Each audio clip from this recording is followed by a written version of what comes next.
కరీంనగర్లో బీజేపీ అరచకాలు రోజురోజుకి శృతిమించిపోతున్నాయని ఎమ్మెల్యే గంగుల కమలాకర్ అన్నారు. నగరంలోని ప్రభుత్వ ఆసుపత్రిలో గత రాత్రి కత్తిపోట్లతో గాయాల పాలైన గుగులోతు శ్రీకాంత్ ను బీఆర్ఎస్ శ్రేణులతో కలిసి ఆయన పరామర్శించారు. ప్రజలు నమ్మి బీజేపీకి అధికారం ఇస్తే ప్రజలని భయభ్రాంతులకి గురిచేస్తున్నారని ఆరోపించారు. గతంలోనూ తన పార్టీ కార్యాలయంపై దాడి చేసినప్పుడే కంట్రోల్ చేసి ఉంటే ఇలాంటి పరిస్థితి తలెత్తేదే కాదన్నారు.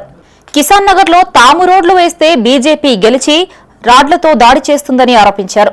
ఈ కేసులో పోలీసుల పనితీరు బాగుందని, తక్షణమే ఆసుపత్రికి తరలించి నిందితులపై కేసు నమోదు చేశారని కొనియాడారు.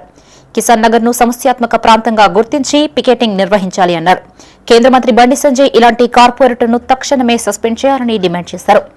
బాధితుడికి అండగా నిలుస్తామన్నారు. నిందితుల్ని కఠినంగా శిక్షించాలని కోరారు. ప్రజలు కరీంనగర్లో బీజేపీ పార్టీకి అధికారం ఇచ్చారు. ఒక మేయర్గా తెలంగాణ రాష్ట్రంలోని ఒక మేయర్గా కరీంనగర్ ప్రజలు అవకాశం ఇచ్చారు. ప్రజలు మేయర్గా బీజేపీకి అవకాశం ఇచ్చిన నుంచి కరీంనగర్లో దాడుల సంస్కృతిని తెరలేపిండ్రు. గత చరిత్రలు ఇప్పుడు లేవు. మేము కూడా 10 సంవత్సరాల ప్రభుత్వాలు ఉన్నాం. దగ్గర 10-20 సంవత్సరాల దాకా మేము ఎమ్మెల్యేగా ఉన్నాం. మా పార్టీలో సుమారు 2 సార్లు మేయర్గా వచ్చింది మాకు. అంతకుముందు కాంగ్రెస్ మేయర్లు ఉన్నారు. కానీ ఎప్పుడు ఈ ప్రజల మీద దాడి సంస్కృతి ఎక్కడ లేదు. మొట్టమొదటిసారి ఈ బీజేపీ మేయర్ వచ్చిన తర్వాత ఈ సంస్కృతి తెరలేపారు. నేను వాస్తవంగా సుమారు రాత్రి 6 గంటలకు ఫోన్ వచ్చింది.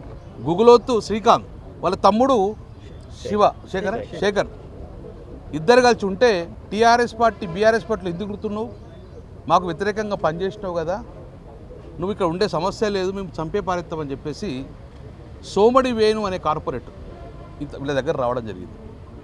ఒక కార్పొరేటర్ ఒక గుండాగా ఒక రౌడీజంగా వచ్చి వీళ్ళ దగ్గరకు వచ్చి వాళ్ళతో పాటు 11 మంది వచ్చి విచక్షణితంగా తాగిన మత్తులో కొట్టిరు. దాంతోపాటు ఆ వేణు అంటే నేను పోలీసు నుంచి తర్వాత శ్రీకాంత్ నుంచి వాళ్ళ తమ్ము నుంచి తెచ్చుకున్న వివరాల ప్రకారం కొంతసేపటి తర్వాత సోమడి వేణు అనే కార్పొరేటర్ ప్రపంచంగా గెలిచిన కార్పొరేటర్ బీజేపీ కార్పొరేటర్ వాళ్ళు పొంగనే వీళ్ళు బాటిల్ తీసుకొని అన్ని స్టాప్ చేసి చంపే ప్రయత్నం చేసి చంపిడని చెప్పేసి వెళ్ళిపోయాడు. ఎందుకు మా అన్నను కొడుతున్నాం అని చెప్పేసి అడ్డుకుంటే ఇతను కూడా రాళ్లతో కొట్టిరు.